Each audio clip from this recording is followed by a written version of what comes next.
Have you ever woken up feeling weaker than the day before, or found yourself forgetting a name that should be easy to remember?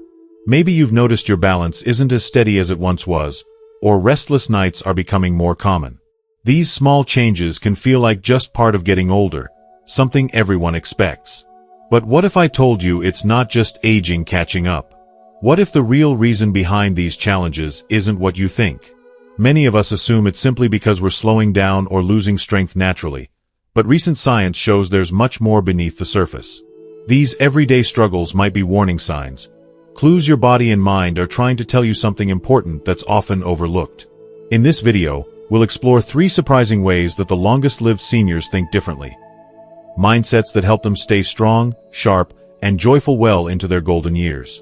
By the end, you'll discover a simple habit that could change how you experience aging, helping you embrace each day with more confidence and peace.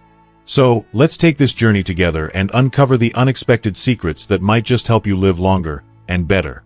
If you are not subscribed, subscribe and activate the notification bell so you don't miss any videos. If you like the topic of this video, please comment 1. If you don't, please comment 0 to let me know how I can improve and make better videos for you. Now, let's begin. Mindset number 1. They reframe loneliness into solitude. There's a quiet moment that many people rarely talk about. It arrives in the early morning, just after sunrise, when the house is still, the birds outside are just beginning to chirp, and the world feels strangely vast.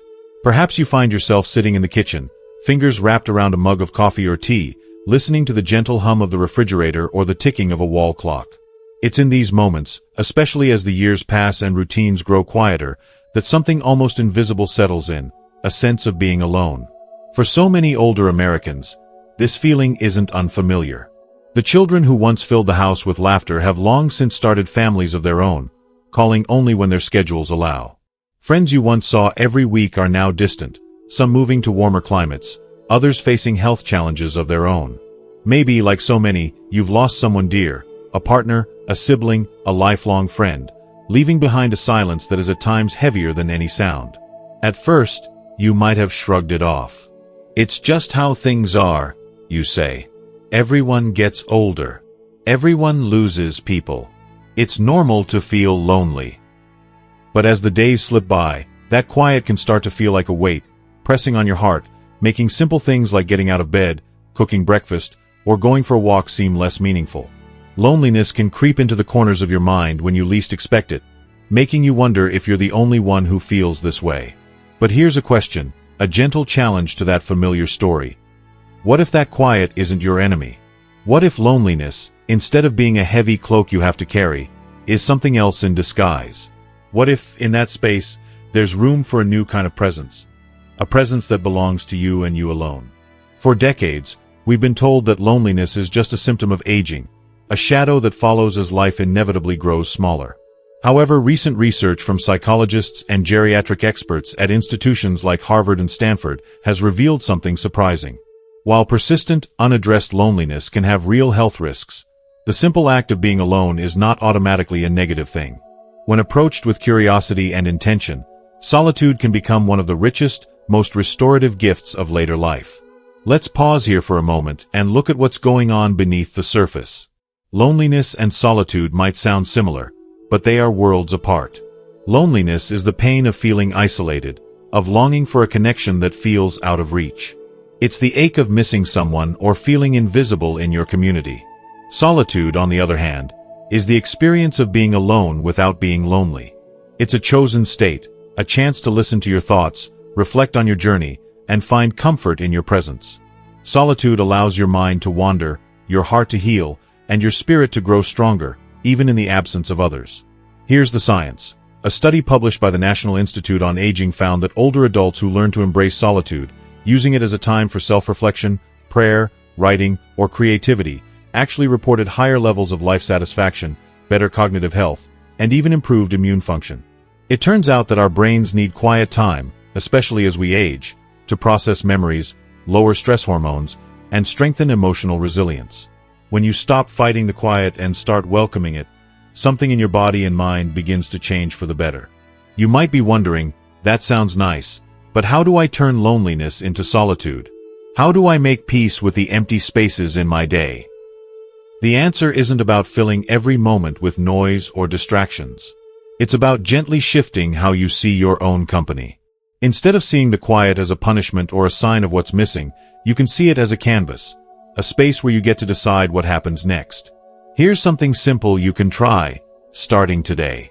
The next time you feel that familiar ache of loneliness, take a deep breath and name 3 things about the quiet that bring you comfort, even if just for a moment.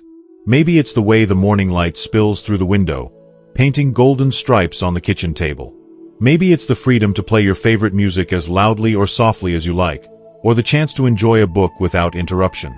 Maybe it's just the softness of your favorite sweater, the warmth of your drink, or the feeling of your heartbeat, steady and reliable. Another gentle practice is to start a daily ritual, a small moment just for you. It could be as simple as keeping a journal, writing down a memory from your childhood, or jotting a note to someone you miss, even if you never send it. You might try taking a short walk, noticing the details of the world that are easy to miss when life is busy. The shape of a cloud, the scent of cut grass, the sound of your footsteps on the sidewalk. Some people find meaning in creativity. Try picking up an old hobby you set aside years ago. Knitting, painting, woodworking, gardening. These activities can become forms of meditation, turning the time alone into something beautiful and nourishing. If faith is part of your life, you might spend a few minutes in prayer or quiet contemplation, letting your thoughts settle and your heart open to whatever the day brings. If you're feeling brave, you might even create a small gratitude corner in your home, a place to display photos of loved ones, cherished letters, or objects that remind you of joyful times. Each morning, spend a minute or 2 there, giving thanks for the connections you've had, and reminding yourself that your story is still unfolding. To bring this idea to life, let me tell you about a woman named Ruth. Ruth is 83, and she's lived alone since her husband passed away 8 years ago. In the beginning, Ruth hated the silence. She would turn on the TV for company, and let the news run all day, just to fill the emptiness. But over time, the noise became tiring. She found herself longing for something real. One winter morning, she sat by the window with a cup of coffee, watching snow fall in her garden. She realized that for the first time in years, she wasn't rushing anywhere or worrying about anyone else. The quiet felt different, gentler, almost like a soft embrace. Ruth started a small journal, writing a few lines each day about what she saw and felt. She began baking again, filling the house with the scent of cinnamon and apples, and sharing her treats with neighbors when she could. She spent afternoons sorting old photos, remembering happy days, and writing letters to her grandchildren, telling them stories about their family's history. Over time, the loneliness that once felt so heavy began to lift. Ruth didn't have more visitors than before, but she felt less alone. She realized that the quiet was a gift, an invitation to reconnect with herself and the world in new, tender ways. You may not be Ruth, but her journey is one that many can share. Solitude is not about shutting out the world or resigning yourself to silence. It's about finding peace in your presence, trusting that your life still holds meaning, and permitting yourself to enjoy the gentle spaces between the busyness. Remember, you don't have to do anything dramatic to make this shift. You don't need to change your whole life or suddenly become someone who loves being alone. Just notice, little by little, what the quiet can offer you. Give yourself grace for the days when loneliness feels overwhelming, and celebrate the moments when you catch yourself smiling at nothing in particular. If you are still watching this video and find these lessons useful, please comment 1 below to let me know that you are still here with me. And if the ache of missing someone becomes too great, reach out. A phone call, a letter, a quick visit with a neighbor. Sometimes, sharing your story, your memories, or even your struggles can turn solitude into a bridge, connecting you with others who are walking a similar path. The truth is, you have survived so much already.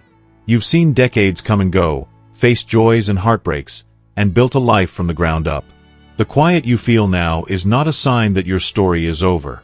It is a gentle pause, a chance to rest, reflect, and gather strength for the next chapter. Science tells us that learning to enjoy your own company can make you healthier and happier. It helps regulate your mood, strengthens your memory, and even supports your body's natural healing processes. When you reframe loneliness into solitude, you are not turning away from life.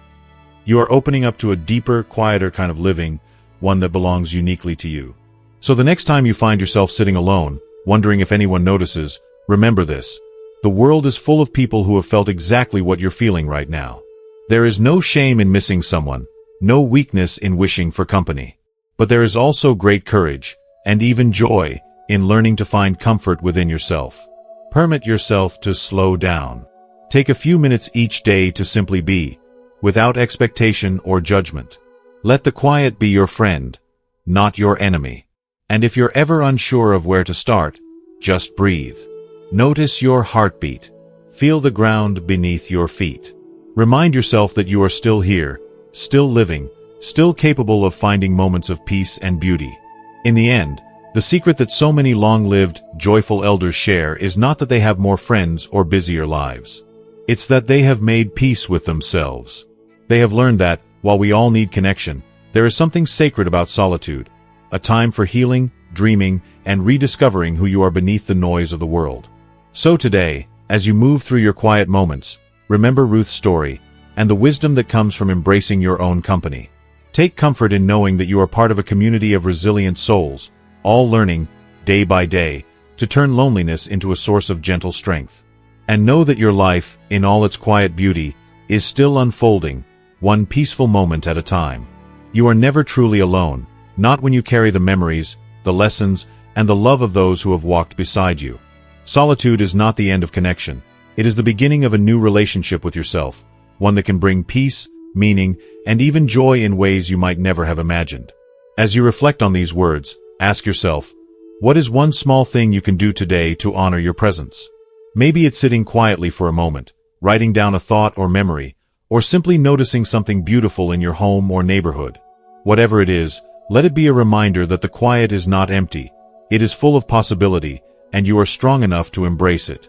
So let's walk this path together, gently turning loneliness into solitude, one day at a time. Your story isn't finished. In this quiet chapter, you might just find your greatest source of strength, wisdom, and peace. Mindset number 2. They focus on legacy, not loss. There's a point in every life when you start to notice the things you no longer have. Maybe it's a favorite restaurant that closed years ago, a familiar corner store replaced by something new, or the ache in your knee that lingers a little longer than it used to. For some, it's the bittersweet quiet that follows a loved one's passing, the daily routines that change without warning, the places at the table that are empty at holidays, or the birthdays of friends who can no longer be called. This gradual loss can feel like the landscape of life is shrinking as if every year takes a little more away. It's a feeling that older adults across America know well, though most carry it silently, woven into their daily routines. Sometimes, it's the quiet grief of sorting through old photo albums, seeing faces that once smiled across the dinner table, or touching a worn letter that brings back memories of a time when everything felt possible. Other times, it's as small as a sigh when you realize you can't quite lift your grandchild the way you once did, or as sharp as the realization that the world is racing ahead and you're not sure you want to keep up. We're taught to be stoic, to accept these changes with grace, to tell ourselves, it's just part of getting older. But what if this belief is only half the story? What if the years that take away are also years that give back in a different, quieter way? What if the measure of your days isn't what you lose, but what you leave behind? Here's the paradox that so many people never consider. The final chapters of your life are not only about endings, they are about legacy. They are about what you offer, share, teach, and pass down. The gifts you plant today, whether anyone sees them or not, can become the roots of someone else's strength and hope for generations. The world's oldest and wisest don't dwell on what's gone. They focus on what can still be given, even in the face of loss. It's not just a comforting idea. Science backs it up. Researchers from the Stanford Center on Longevity and the Harvard Study of Adult Development have spent decades interviewing seniors and tracking their health and happiness. One discovery stands out. Those who feel a sense of purpose and legacy, who believe their actions, stories, and wisdom matter to others, experience better emotional health, sharper cognition, and even longer lives. The act of generativity, or giving back, keeps the mind active, the spirit hopeful, and the heart engaged. But what does legacy look like in daily life? You don't have to be a famous author or a wealthy philanthropist to leave something meaningful behind. Most legacy is simple, personal, and often invisible to anyone but the giver and the receiver. It's the story you tell to a grandchild about what life was like when you were young, the recipe you teach your daughter on Thanksgiving, The patchwork quilt you sew from shirts worn by your late husband, the quiet guidance you give to a neighbor or friend who needs it most. Take a moment and think about your own life. Maybe you've experienced the sharp pain of losing a spouse or the slow drip of saying goodbye to little abilities you once took for granted. It's easy to let your mind drift toward regret or frustration.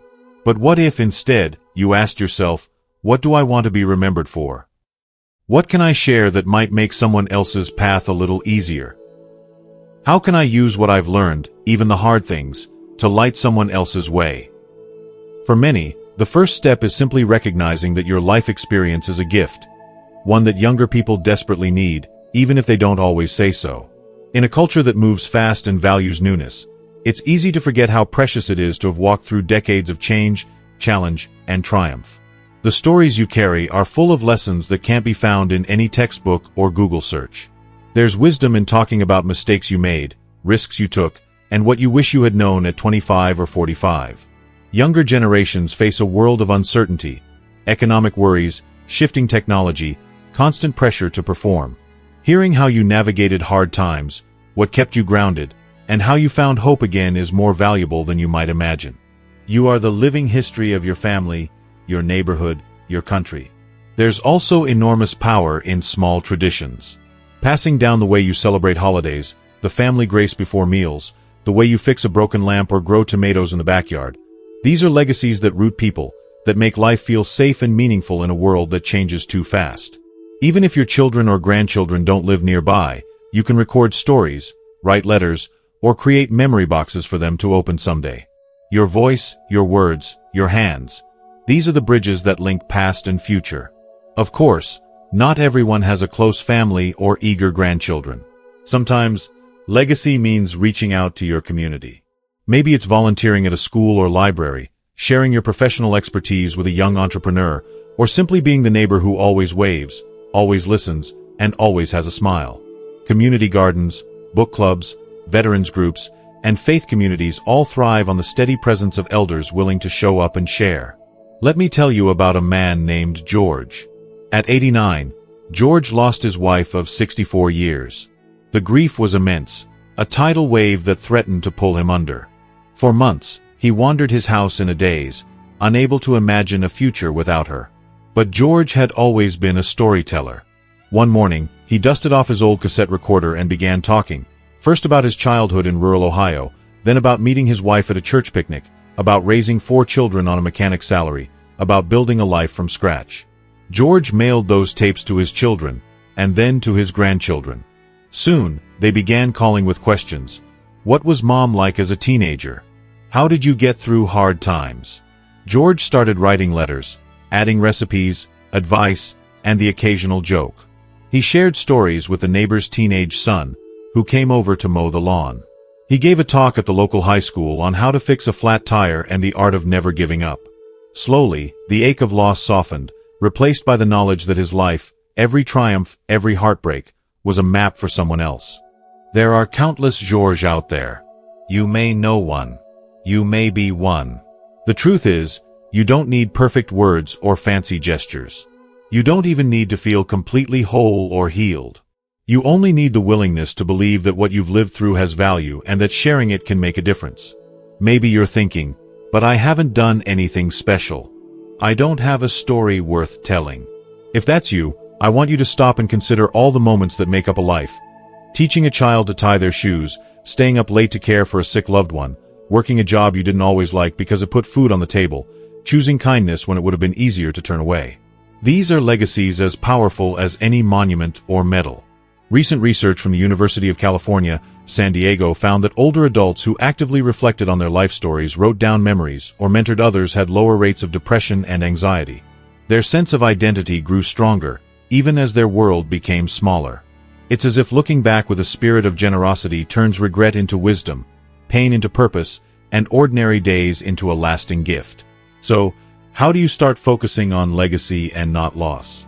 You don't need a grand plan. Begin with a simple step. Take a few moments each day to ask yourself, what is one thing I learned today that I wish someone had told me years ago? Write it down in a notebook, record it on your phone, or share it over the phone with a loved one. If you enjoy crafting, create a memory box or scrapbook. Collect photos, notes, or meaningful objects, and label them with stories for others to discover. If you're comfortable, reach out to your community. Offer to read at the local library story hour, teach a neighbor's child to bake bread, or start a weekly wisdom circle at your church or community center. Don't underestimate the ripple effect of your actions. A smile, a shared memory, or a helping hand can last long after you're gone. For those facing deep loss, it's okay to grieve. It's okay to have days when you don't want to talk or share.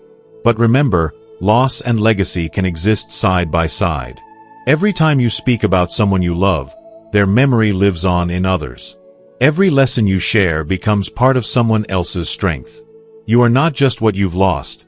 You are also what you continue to give. And if you need inspiration, look around. Many of the world's greatest treasures, recipes, poems, lullabies, family sayings, were handed down through generations by people who never thought of themselves as remarkable. Your laughter, your resilience, and your compassion are legacies in themselves. If you are still watching this video and find these lessons useful, please comment 2 below to let me know that you are still here with me. If you ever doubt the impact you can have, consider this. A study published in the Journal of Gerontology showed that older adults who perceive themselves as generative had a 44% lower risk of developing major illness over a decade, compared to those who did not. The simple act of giving, of telling your story, of teaching, of listening, protects not only your mind and body but those of the people you touch. Let's not pretend this mindset is always easy. It takes courage to look past pain, to believe your life still matters in a world that sometimes overlooks the elderly. But the rewards are real. As you focus on legacy, you begin to see yourself through new eyes. Not as someone winding down, but as someone still building, still giving, still shaping the future. As you sit with these thoughts, perhaps in your favorite chair by the window or at the kitchen table where so many memories live, remember, your presence is a gift. Your days have meaning beyond what can be counted or measured. What you share today might be the very thing someone else needs to carry on, to believe in themselves, to make it through their season of loss. So, I invite you to ask yourself, what is my legacy? What small wisdom, tradition, or kindness can I pass along? It might be a story, a recipe, a bit of advice, or simply a listening ear. Whatever it is, let it be your answer to loss, your defiance against time, your way of turning what's been taken into something that will last. As you move forward, hold this mindset close. The most powerful mark you leave is not the sum of your possessions or even your accomplishments, but the lives you've touched, the lessons you've shared, and the love you've given. Focus on legacy, not loss, and watch how your days, no matter how quiet or challenging, take on new meaning. Let your story ripple outward. You are not defined by what you have lost. You are remembered for what you leave behind. And in that giving, you are never truly gone. Mindset number 3. They expect beauty in every ordinary day. There's something gentle that happens to time as we get older. It slows down in certain ways, softens around the edges, and often blurs the line between what we call special and what we dismiss as ordinary. When you've lived through 7 or 8 decades, you realize most days are not filled with fireworks, parties, or big achievements. Instead, they are made up of thousands of quiet moments. The smell of coffee in the morning, sunlight falling across the floor, a favorite song on the radio, and the sound of the mail truck on your street. For many people, these moments pass by almost unnoticed, like leaves floating on a river. But there are some, the ones who seem to live longest and happiest, who find extraordinary beauty in these simple details. If you're like most older Americans, you know the feeling of waking up and thinking, today looks just like yesterday. The faces on the calendar might be different, the world outside a bit noisier or more complicated than you remember, but the small routines, washing your face, feeding the cat, waiting for your neighbor to walk by, remain the same. There can be comfort in that sameness, but there can also be a dull ache, a whisper that asks, isn't there supposed to be more?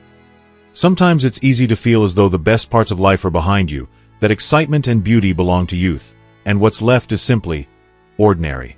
But what if that belief is not only wrong but also quietly stealing your joy? What if the people who live longest, who stay happiest, healthiest, and most alive, are not the ones chasing after adventure, but those who have learned to see the wonder in the world around them, right where they are? What if ordinary days are exactly where life's greatest treasures are hidden? Think about it.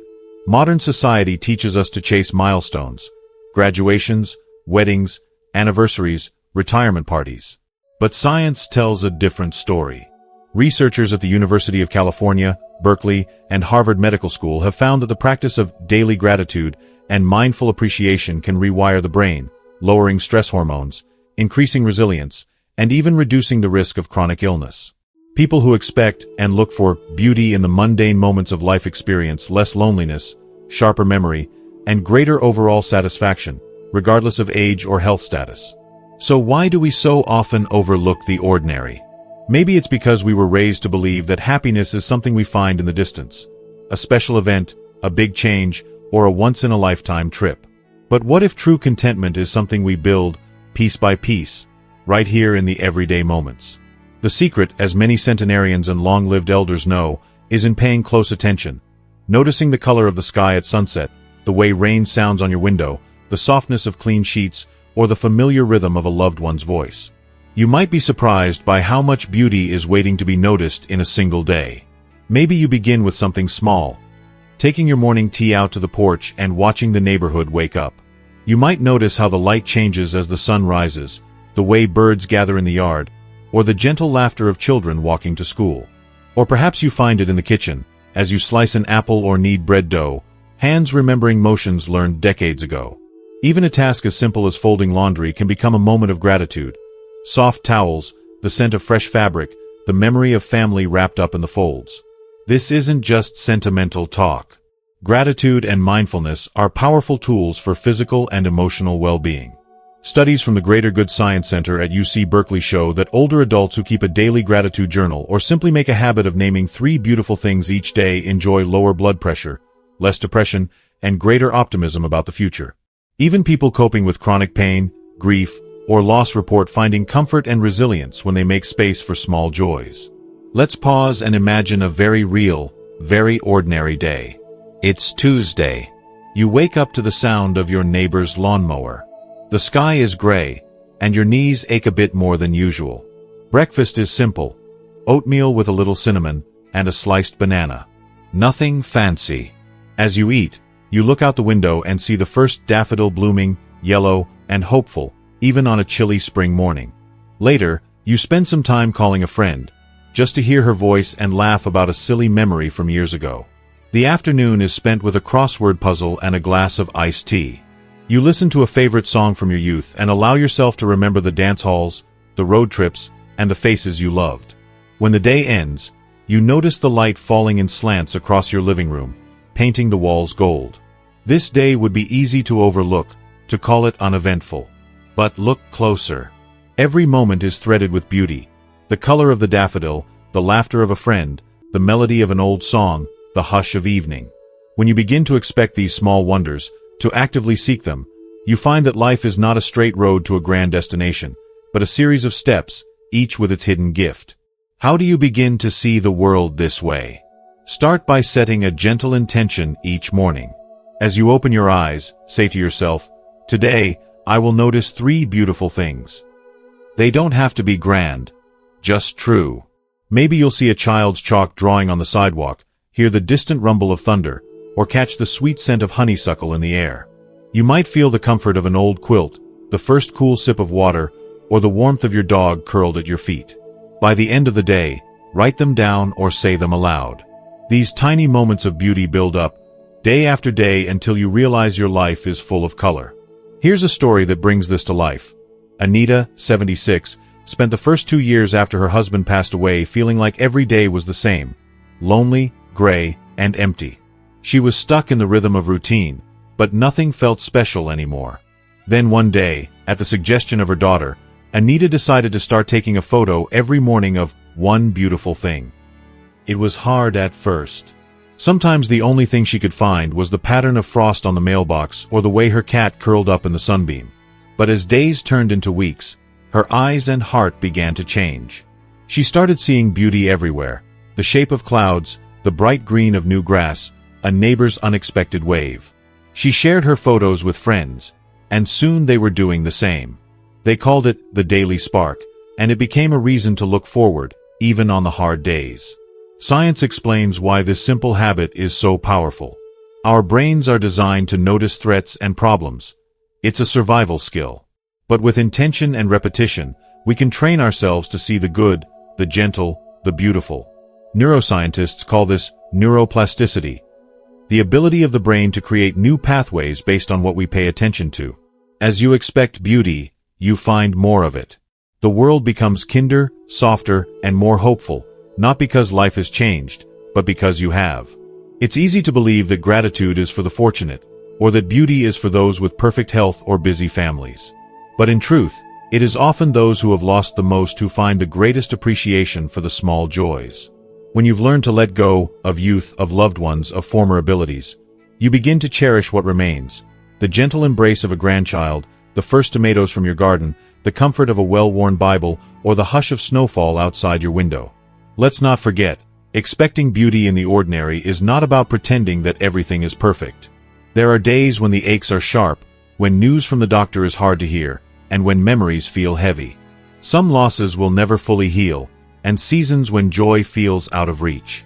But even in these times, there are moments, however fleeting, of light.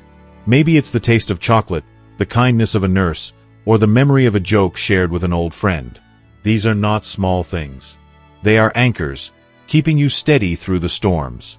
If you're wondering how to make this habit stick, try creating a gratitude jar. Each evening, write down one beautiful thing you noticed, fold it up, and drop it in the jar. On days when the world feels gray, you can reach in and remember the color that still exists. Or, keep a little notebook on your bedside table. Before you go to sleep, jot down a memory or a moment from that day that brought you comfort. Over time, you'll have a collection of reminders, a mosaic of the ordinary miracles that make up a life. Some people find beauty through creativity, sketching a simple scene from their backyard, learning to play a favorite song on the piano, or writing poems about their day. Others discover it through service, baking cookies for a neighbor, sending cards to grandchildren, or volunteering at a food pantry. When you expect to find beauty, you naturally begin to create it, for yourself and others. If you are still watching this video and find these lessons useful, please comment 3 below to let me know that you are still here with me. If faith is part of your life, you might use prayer or meditation as a way to pause and notice the goodness around you. For many, the words, "Give us this day our daily bread," take on new meaning. Not just food for the body, but also the soul. The blessing of another sunrise, another chance to love and be loved, is beauty in itself. Here's another story. Joe, 82, is a widower who lives alone in a small town in Illinois. For years, he felt invisible. Just another old man walking slowly down Main Street. But one spring, after a particularly hard winter, Joe decided to start tending the flower boxes outside the town library. Every morning, he would water the plants, pull weeds, and say hello to the people who passed by. The flowers flourished, and so did Joe. Strangers became friends. Children waved as they walked to school. Joe says those flower boxes saved him, not because they changed the world, but because they gave him something beautiful to notice, something to expect every single day. You don't have to be a gardener, an artist, or a writer to expect beauty. You only have to be willing to look, to pause, and to open your heart to what's right in front of you. Whether it's the way your hands still remember the feel of a steering wheel, the taste of your favorite soup, the sound of rain at night, or the sudden memory of a summer long ago, these are treasures, everyone. As you settle into your evening, maybe with the familiar hum of the television in the background, or the ticking of a favorite clock, ask yourself, what did I notice today? What small thing brought me comfort, laughter, or hope? The answers may surprise you. And as days become weeks and months, you'll see a pattern, a life rich with moments that, together, are anything but ordinary. Let's carry this mindset forward. When tomorrow comes, expect to find something good, something gentle, something beautiful. Maybe it will be the way a breeze lifts the curtains, the sight of a neighbor's flag waving in the morning sun, the memory of your mother's voice, or the way your favorite song still stirs your soul. Maybe it will be the simple joy of being here, now, with another day to notice, to feel, and to give thanks. In the end, those who live the longest, most joyful lives are rarely those who have everything. They are the ones who find beauty in what they already have, who understand that every ordinary day is a precious gift, full of possibility. They remind us that happiness is not somewhere else, waiting to be found, but right here, woven into the fabric of daily living. So, as you move through the familiar routines of your day, making breakfast, watering plants, waving to the mail carrier, do so with the quiet expectation that something beautiful is waiting for you. It may not shout or sparkle, but it will be there, offering comfort, hope, and a reminder that your life, in all its ordinary wonder, is enough. You have the power to make each day meaningful, not by changing your circumstances, but by changing the way you see them. By expecting beauty, you invite it in. By noticing it, you share it with others. And by cherishing it, you give yourself the greatest gift of all, a life that feels truly, deeply lived. Remember, the good life does not arrive all at once. It is made, moment by moment, choice by choice, through the gentle practice of seeing, savoring, and celebrating the ordinary. This is the quiet magic of growing older with hope, wisdom, and gratitude. As this story draws to a close, I invite you to take a quiet breath and look back over your journey, not with regret, but with gentle pride. Life has brought you through so much, through seasons of laughter and loss, moments of joy, and stretches of solitude. Maybe you found yourself in the quiet of an empty house, or the gentle chaos of family gatherings. Maybe you've wondered what comes next, or what still makes life meaningful. If you remember nothing else, let it be this: longevity is not just a matter of years, it's a matter of how you choose to see the world and yourself. Those who live long and live well have learned to turn loneliness into peaceful solitude, to focus on the legacy of love and wisdom they can share, and to expect beauty in even the most ordinary days. These are mindsets anyone can nurture, starting with a single moment of intention. Perhaps today is the perfect day to begin. Reach out and share a story with someone you love. Notice one small thing that brings you joy, or simply sit with yourself in the quiet and remember that you are never truly alone. Your story is not over. You are a living legacy, a quiet miracle, and the world is brighter because you are still here. If this video touched your heart, I'd love to know, what is one small change you will bring into your days? Share your thoughts in the comments below. And if you found comfort here, please like, share, and subscribe, so we can keep walking this path of wisdom and hope together.